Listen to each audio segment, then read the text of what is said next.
दिलावा लगावे के बहाना करके गईलू, एक नींद मार लेनी तबे तू तो आइलू। दिलावा लगावे के बहाना करके गईलू, एक नींद मार लेनी तबे तू तो आइलू। हम तो असरे में तकिया के धइले बानी, धइले बानी, धइले बानी। सुनिए ना, खाली देवरू के गोरबा दबैले बानी, नहीं औरी कुछ करबैले बानी। खाली देवरू के गोरबा दबैले बानी, नहीं औरी कुछ करबैले बानी। अरे तो ले काहे भइल हो? सर मालिश करत रहनी।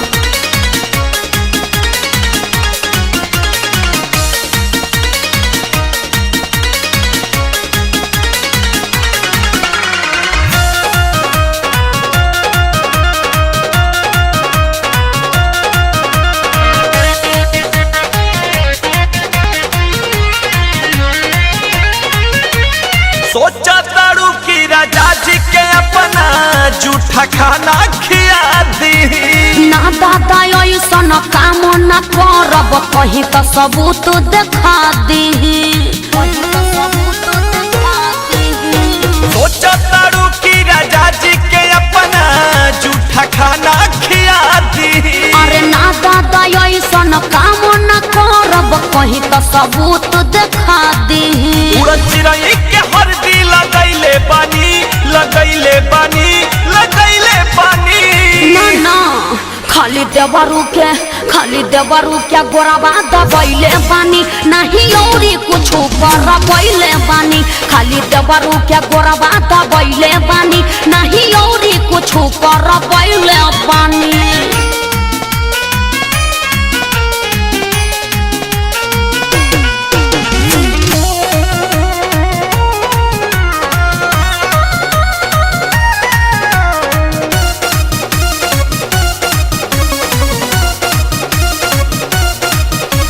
सच्चे बताओ ना तो सजिया पशु तो गोजे मुहावा मोर के।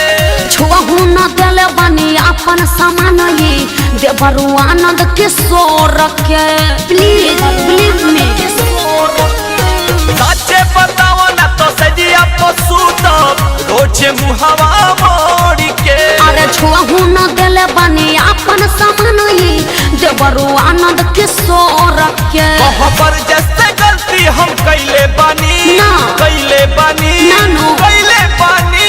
पहले बात सुनिए, खाली देवरू के गोरबा दबैले बानी, नहीं औरी कुछ करबैले बानी। खाली देवरू के गोरबा दबैले बानी, नहीं औरी कुछ करबैले बानी।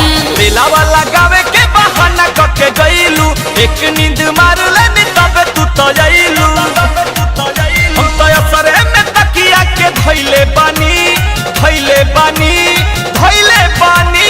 सुनिए ना, खाली देवरू के गोरबा दबैले बानी, नहीं औरी कुछ करबैले बानी। खाली देवरू के गोरबा दबैले बानी, नहीं औरी कुछ करबैले बानी।